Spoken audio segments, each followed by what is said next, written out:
Bir kechada hammasi maymungalanib ketdi, munkarni ochiq qilayotganlar.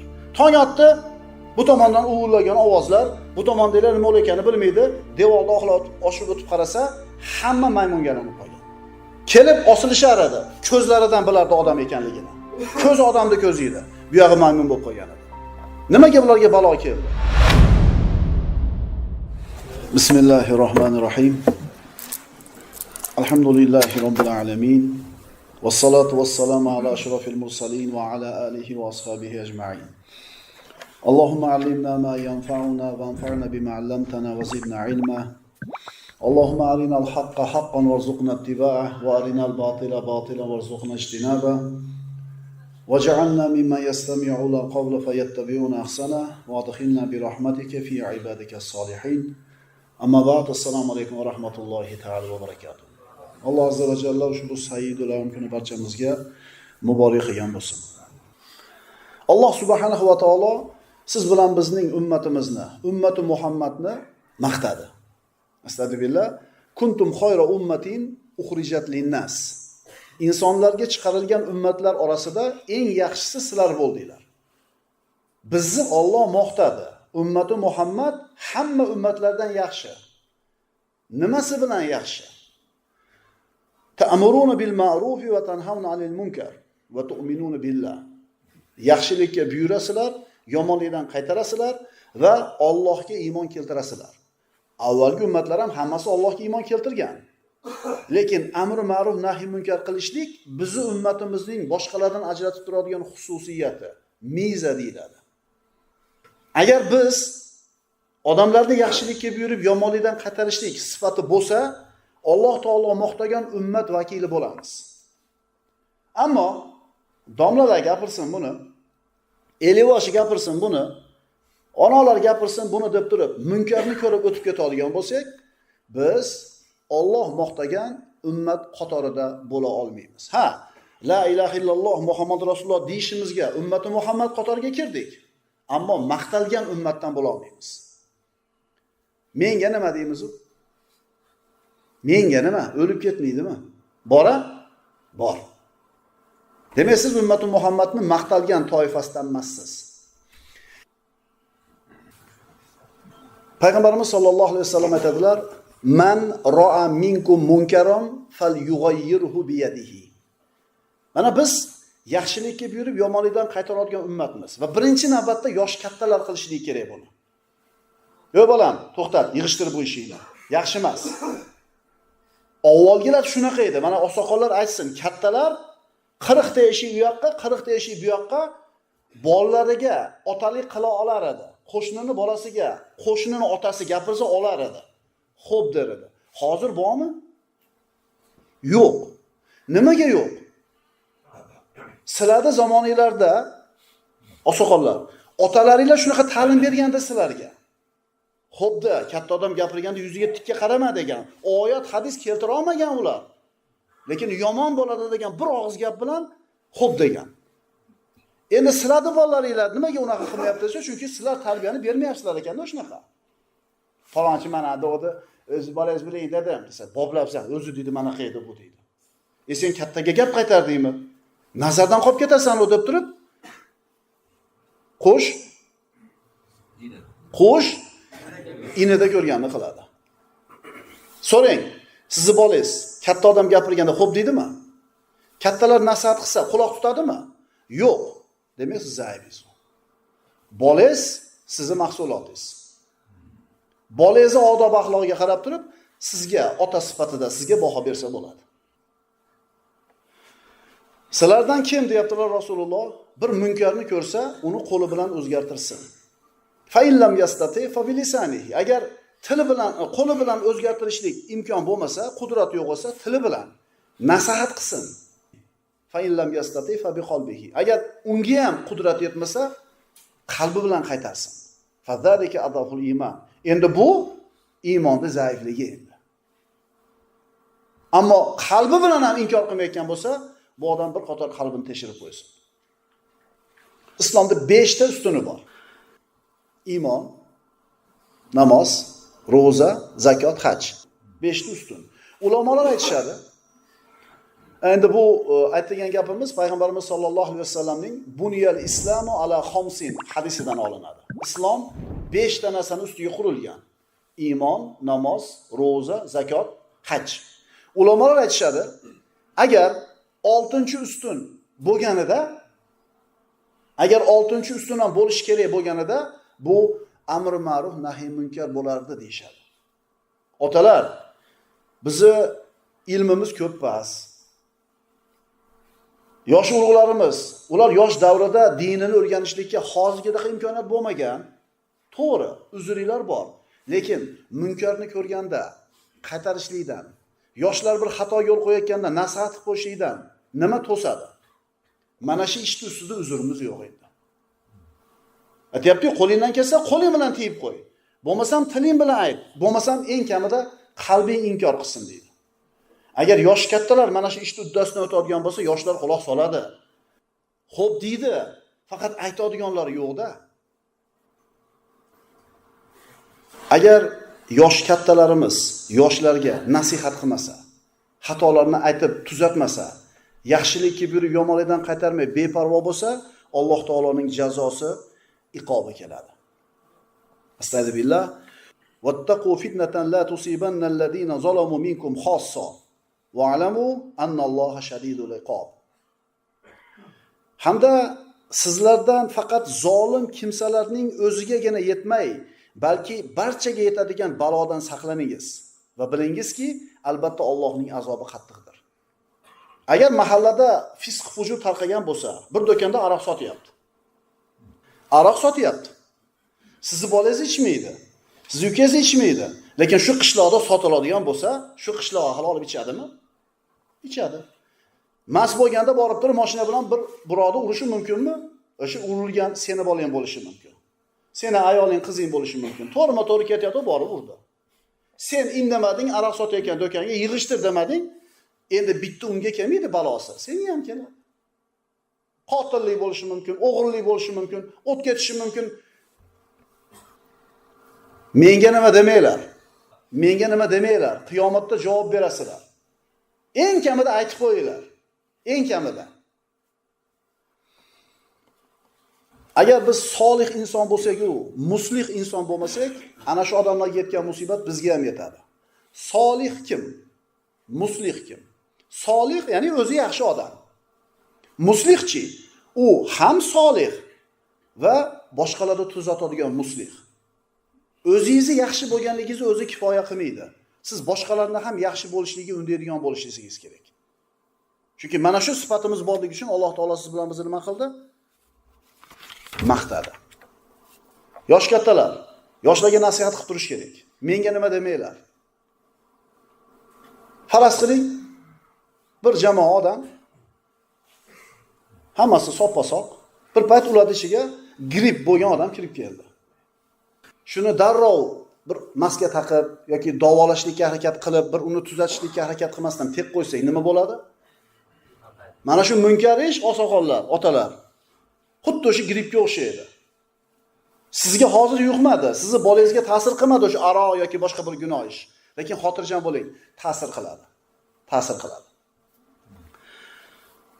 Xato qilish hammaning tabiatida bor. Odam bolasi borki, xato qiladi, lekin xato qiluvchilarning ichida yaxshisi kim edi? Tavba qiluvchisi edi. Mana shu xato, gunoh sodir bo'ldi qishloqda, mahallada, shaharda. Ana shu xato, gunohni ro'parasida odamlar 3 ga bo'linib qoladi. Qaraylik-chi, biz qaysi toifadamiz? Birinchi toifa odamlar o'sha yomonlikni to'xtatishlikka harakat qiladi, qo'li bilan, tili bilan, qalbi bilan. Bu payg'ambarimizni maqtalgan ummatlaridan-da. Ikkinchisi yomonlikka odamlarni undab turadiganlar. Akkalaver aytaveradi bular. Yoshlikni ichib olish kerak. U namozni qaraganda ham nima qilaverasan? Hozir puling borida, belingda quvvating borida nima qilish kerak? Aytaveradi. Ikkinchi toifa gunoh ma'siyatga undab turadigan. Uchinchi toifa avvalgilardan ham emas, keyingilardan ham emas. Ularga biz qaysimisimiz shu uchala toifani? Birinchisi, uchinchisi. Ikkinchi olib turibdi mashina. Patsanlar minib olgan mashinani. Bittasi aboshinada turibdi. Ikkinchisi oldiga o'tib qo'yib tushib gaplashmaydi. Mashinada turib gaplashyapti. Siz nima qilasiz? Yo'l turibdi o'tib ketadi. Sizga baribirlardansiz, uchinchisidansiz siz. Shuni to'xtatib ukalar, chekkaga chiqib olinglar. Mayli, joy yo'q bo'lsa majbur turgan bo'ladi. Yo'q, gaplashishadi yosh bolalar. Shu gap ham to'g'ri-da. Qaysi prinsip ishga tushadi? Menga o'shuning uchun bardagi chiqyapti. Eshigini ochib oladi yani. Aka o'tiring deydi. Aka o'tiring deydi. Birar marta o'shani qilib, noto'g'ri ish qilayotganda to'xtab nasihat qilganlar qo'l ko'tarib qo'yinglar. Hayotida biror marta. Yetadi, ikkita yetadi. Qolganlarga baribir. Bu yerda hech kim mashina minmaydi-da, to'g'rimi? Ko'ryapsizlarmi qanaqa bo'lib ketganmiz? Yana nima deymiz? Ko'chalar changib ketdi, ko'chalar probka bo'lib ketdi. Ha, bettar olaylik, birodarlar. Biz o'zimizga shu narsalarni nima qilyapmiz?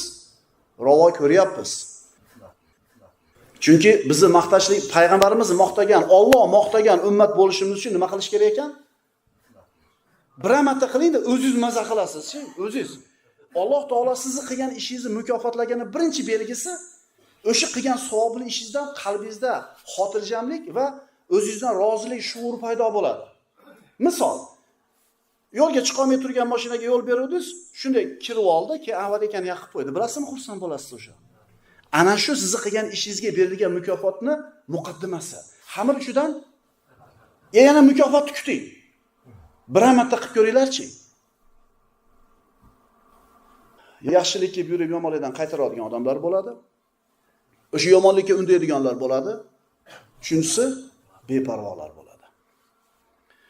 Payg'ambarimiz sollallohu alayhi vasallam bir toifa odamlarni misolini keltiradilar. Bu Imom Buxoriyning rivoyatlarida.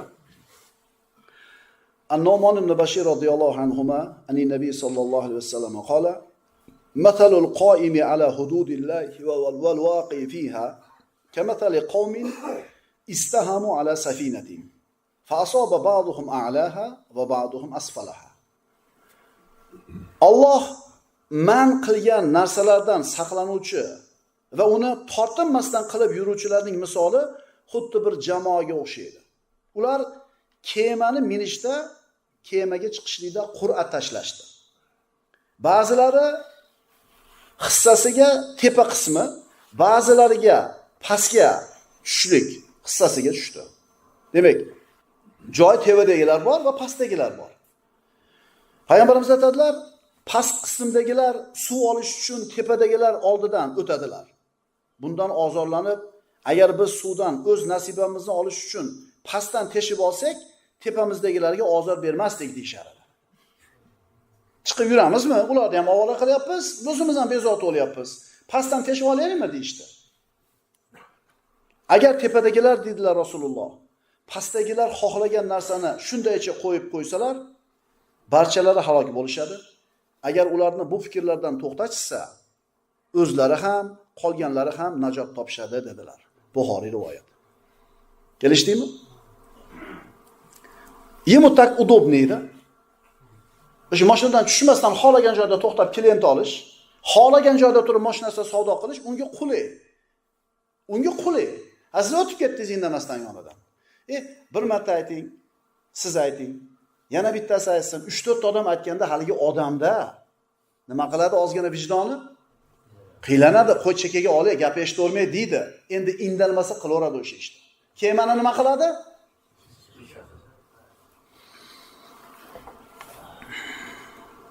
Alloh azza va jalla mu'minlarni maqtab aytadi, astagfirullah. Val mu'minuna val mu'minatu ba'duhum awliya'u ba'd. Ya'muruna bil ma'rufi va yanhauna 'anil munkar. Mu'minlar va mu'minalar bir-birlariga do'stdirlar. Ular yaxshilikka buyuradilar, yomonlikdan to'xtatadilar. Sizni mu'min ekanligingizni, mu'mina ekanligingizni dalili yaxshilikka buyurishingiz kerak, yomonlikdan qaytarishingiz kerak.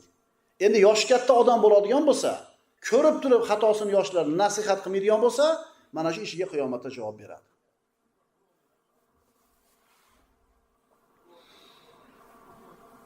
Xo'p, biz qaytaryapmiz, odamlar qaytmayapti. Biz gapiryapmiz, odamlar olmayapti. Nima qilish kerak? bir marta aytib qo'yib ketaverishimiz kerakmi? Rasululloh sollallohu alayhi vasallamning muttafaqun alayh bo'lgan hadisi Ummul Mu'minin Zaynab binti Jahsh onamizdan rivoyat qilinadi. Zaynab onamiz bu payg'ambar alayhisolamning ayollaridan aytadilarki, anna nabiy sollallohu alayhi vasallam dakhala alayha faz'an yaqul la ilaha illalloh vaylun lil arab min sharrin qad iqtarab. Bir narsadan qo'rqqan holida payg'ambarimiz Zaynab binti Jahsh onamizning huzuriga kirib aytdilarki, la ilaha illalloh, la ilaha illalloh, yaqinlashib qolgan yomonlikdan arablar holiga voy bo'lsin.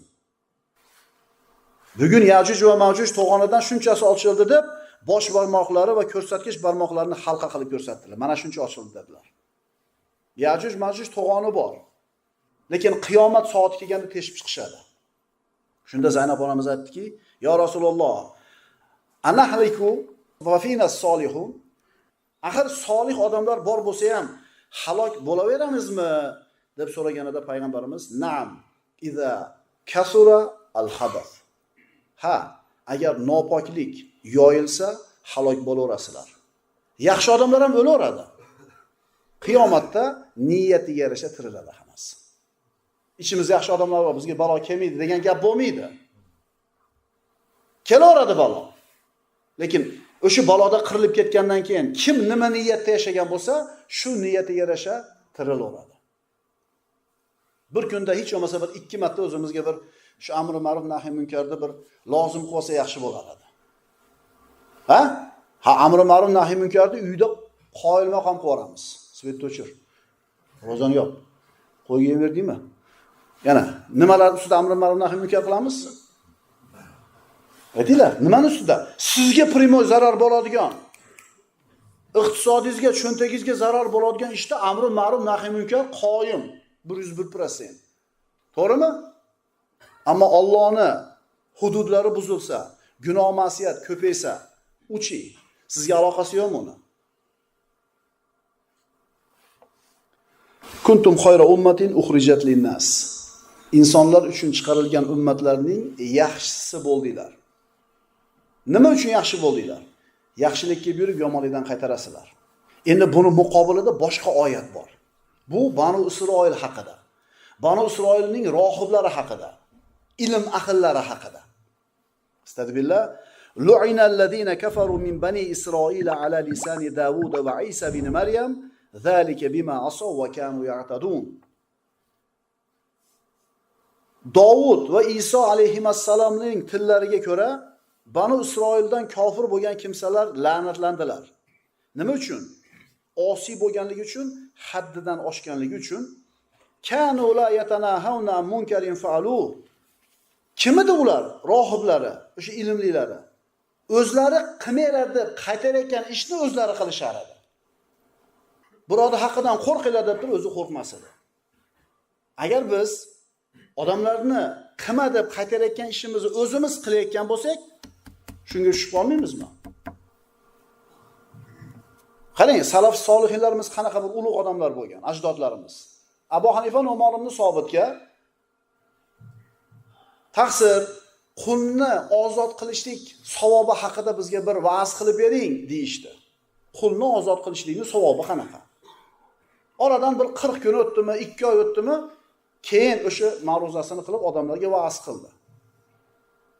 Shunda biz buni 2 oy burun yoki 40 kun burun so'ragan edik-ku, nimaga endi gapirdingiz desa, o'sha sizlar shu mavzuni mendan so'ragunga qadar bironta qulni sotib olib ozod qilmagan ekanman. O'sha kundan pul tashashni boshladim, to'plandi bir qulga yarasha sotib olib ozod qildim. Ya'ni buni huzuri qanaqa bo'ladi? Buni halovati qanaqa bo'ladi? O'zim amal qilib, totib ko'rib turib, ine gapiray dedim, sizlarni qalbingizga kirib borishi uchun. Munkar ishni qaytarayotgan odam o'zi qilmasligi kerak uni. Banu Isroilni rohiblarini, ilm ahllarini nimaga Alloh taolo la'natga uchradi ular deyapti. Qilmaylar degan ishni o'zi qiladi. Agar siz o'sha bir odamni o'sha ishdan qaytarmoqchi bo'lsangiz, o'zingiz qilmayotgan bo'ling, birodar. Insof qiling. Chunki o'zi qaytargan ishni, o'zi qilib turgan Banu Isroilni ana shu ulamolarini, rohiblarini payg'ambarlarning tili bilan la'natlangan deyapti. Demak, munkarni ko'rib turib, unga eng kamida norozi bo'lmagan odam Allohning balosi kelib qolmasin shu odam ustiga. Shundan qo'rqiladi. Hadisda Annalloha ta'ala awha ila Jibril an yakhsif bi qaryatin kaza va kaza. Ey Jibril, falon qishloqni borib turib vayron qil dedi. Ontarib to'ntar yerga dedi. Baloni olib kel dedi. Ko'tarib yerga chop dedi. Shunda Jibril alayhisalom aytdi: "Ya Rob, inna fihim fulanal al-abid." Qala fa bihi fabda. Parvardigor, u qishloqda falonchi solih odam bor. Yaxshi ibodatxon odam bor. Alloh taolo aytdi, baloni o'sha uydan boshla dedi. Chunki u solih bo'lib turib boshqalarni qaytarmadi. Shuning uchun baloni shu uydan boshla dedi. Shuning uchun otalar, akalar, dadalar nima qilaylik? Yoshlarga nasihat qilaylik. Biz ixtiyorimizdagi narsa emas bu. Yelkamizdagi vojib narsa.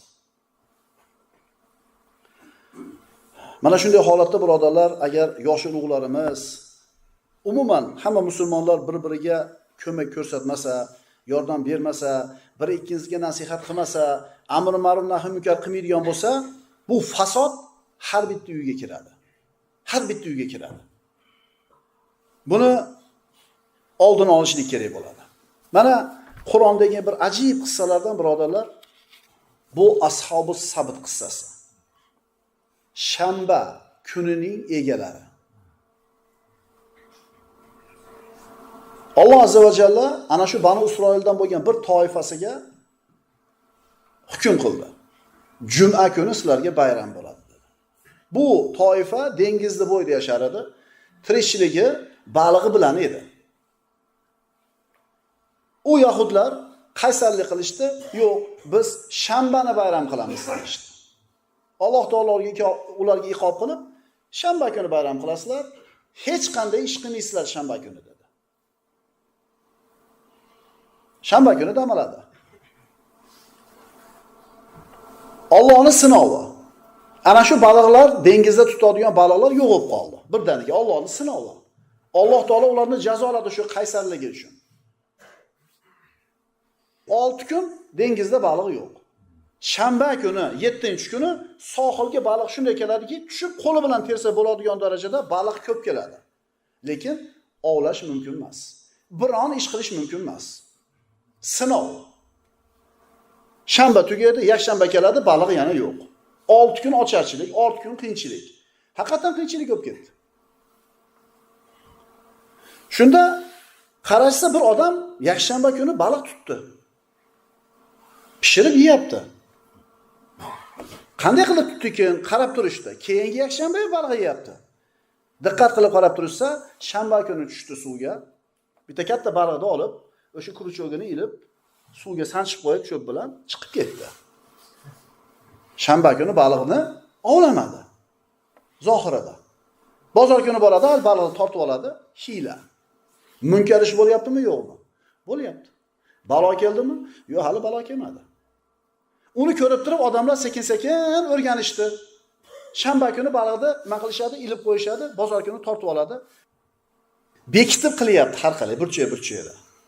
Shunda ana shu Banu Isroilni odamlar ikkiga bo'linib qoldi. Allohdan qo'rqqanlari aytdiki, "Ey, unaqa qilmanglar. Allohning balosi keladi" dedi. Unashmadi. Qavm ikkiga bo'linib qoldi. Sohilni ikkiga bo'lishib oldi, devor tortib. Bu tomondagilar tutadi, bemalol yeydi. Bu tomondagilar qiylanadi, zo'rg'a tirikchilik qiladi, lekin taqvoda turadi. Qaytarishdi bu munkardan, lekin quloq solishmadi. Shunda ham balo kelavermadi. Qachon keldi balo? Endi shanba kuni ham chiqib turiblar, ochishchasiga to'rin tashab tortishni boshlashdi. Gunoh borligida balo kelmadi. Modomiki yashirib, uyalib qilishyapti. Endi oshkora ochishchasiga qo'rqmasdan baliqni shanba kuni tutishni boshlaganida Alloh taolo ularga o'zini balosini yubordi. Ana shu baloni yuborishlikdan avval Alloh taolo aytadi, astagfirullah. Va id qalat ummatun minhum lima ta'izuna qauman Allohu muhlikuhum aw mu'adhibuhum azaban shadida. Nimaga endi ularni sizlar ogohlantirasizlar? Axir Alloh taolo halok qiladigan qavm ular. Yoki azobini beradigan qavm deganida ma'ziratan ila robbikum la'allahum yattaqun. Qiyomatga borganda Parvardigor biz qaytarganmiz degan uzrimiz bo'lishi uchun. Ha, bizni gapimiz olmadi ular. Ha, bizni gapimiz olmaydi ular. Lekin qaytarganmisan munkarni ko'rganda deb so'rasa, ha Parvardigor, meni uzrim bor. Men nasihat qilganman, qaytarganman degan o'ziga uzr bo'lishligi uchun. Shuning uchun yosh kattalarimizga aytamiz, sizlarda uzr bormi? Men qaytarganman, qilma buni bolam deganman, men qilganman deganmisiz? Yoki latoxonada katta pulni topib olib kelib kunizga 2000 dan cho'ntagingizga kaplab qo'ysa, duoda katta qilib o'tiraverganmisiz? Katta pul topyapti bolangiz. So'rang, qayerdan topyapsan, nima qilyapsan? Do'koningda harom narsa yo'qmi? Protsentga pul olmadingmi? So'ranglar. Agar shunaqa harom pul bilan ibodat qilayotgan bo'lsanglar, harom deyib, ibodatinglar ibodat bo'lmaydi. Ko'p aytaman, mana shu 4 ta o'g'il boqdi, mana shu odam deydi, ikkinchi bolasi yaxshi chiqdi. Qanaqa chiqdi? Nimasi uchun yaxshi bolasi? Toparman. Bu qayerdan topayotganligi bilan ota jonivorning ishi. Falamma nasu ma dhukiru bihi anjayna alladhina yanhauna anis su va akhadna alladhina zalamu bi'adabin ba'isin bima kanu yafsuqun. Mana bular qaytaryapti. Bular unamayapti. Ochiqchasiga gunohga ketdi. Bas ular qachon o'zlariga eslatma qilib berilgan narsani unutishgach, bu gunoh ishdan qaytargan zotlarga najot berdik. Qaytarganlarga Alloh najot berdi va zolim kimsalarni itoatsiz bo'lganlari sababli qattiq azob ushadi. Munkardan qaytarganligi sabab bo'ldi, balo kelganda bularga tegmadi. Endi qachonki o'zlari qaytarilgan ishdan qaytmasdan kibr havo qilganlaridan keyin ularga kunu qiradatan xosiin dedik. Badbaxt maymunlarga aylaning dedik. Bir kechada hammasi maymunga aylanib ketdi. Munkarni ochiq qilayotganlar. Tong otdi, bu tomondan uvillagan ovozlar, bu tomondagilar nima bo'layotganini bilmaydi. Devorda oshib o'tib qarasa, hamma maymunga aylanib qolgan. Kelib osilishar edi. Ko'zlaridan bilardi odam ekanligini. Ko'z odamni ko'zi edi. Bu yog'i maymun bo'lib qolgan edi. Nimaga bularga balo keldi? Va nimaga bular uch kelgan baloda omonda qoldi? Bular gunohni oshkora qildi, uyalmasdan bular qaytardi, shuncha omonda qoldi. Amr ma'ruf nahiy munkar birodarlar faqat domlalar qiladigan ish emas. Har bittamizda bu sifat bo'lishligi shart va o'zimiz o'sha munkarni qilmayotgan bo'lishimiz kerak. Shunda biz amr ma'rufimiz o'tadi. Faj'alnaha nakalan lima bayna yadayha va ma khalfaha va maw'idatan lil muttaqin. Ana shu shanba egalari nima dedi Alloh taolo? Biz bu uqubatni o'sha vaqt va keyingi davrlar uchun ibrat, taqvoli kishilar uchun mav'iza nasihat qildik. Birodarlar, mav'iza olaylik. O'sha rizqimizda, umrimizda barakani bo'lmayotganligi, shu o'zi jazo. Bolalar itoatsiz bo'lib, uyimizda shirinlikni bo'lmayotganligi bu jazo. Xotinlarimiz biz xohlayotgandan ko'ra yomonroq bo'lib qolganligi bu jazo.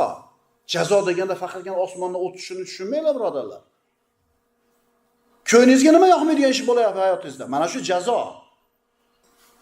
Vallazi nafsi biyadihi la ta'murunna bil ma'ruf va la tanhauna 'anil munkar aw la yushikanna Allohu an yab'atha 'alaykum 'iqaban minhu thumma tad'unahu fala yustajabu lakum. Duolarimiz ijobat bo'lmasligi. Ko'p duo qilamiz, lekin ijobat bo'lmayotganligini ham ko'ramiz. Sabab nima? Sabab ana shu munkardan to'smayotganligimiz. Sabablar ko'p, duoimiz ijobat bo'lmasligiga sabab bo'layotgan ishlar ko'p. Shulardan bittasi munkarda qaytarmayotganligimiz. Payg'ambarimiz aytadilar, jonim qo'lida bo'lgan zotga qasamki, yaxshilikka buyurasizlar, yomonlikdan qaytarasizlar yoki Alloh tomonidan sizlarning ustingizlarga bir balo keladi, jazoni yuboradi, keyin duo qilasizlar, duoinglar ijobat olmaydi. Birodarlar, amr ma'ruf nahiy munkar, yoshlarga nasihat qilishlik hammamizning ishimiz. Mana shu farzni chiroyli suratda ado qilishlikka Alloh taolo quvvat bersin, tavfiq bersin va qabul qilsin. Aqulu qawli hada va astagfirulloh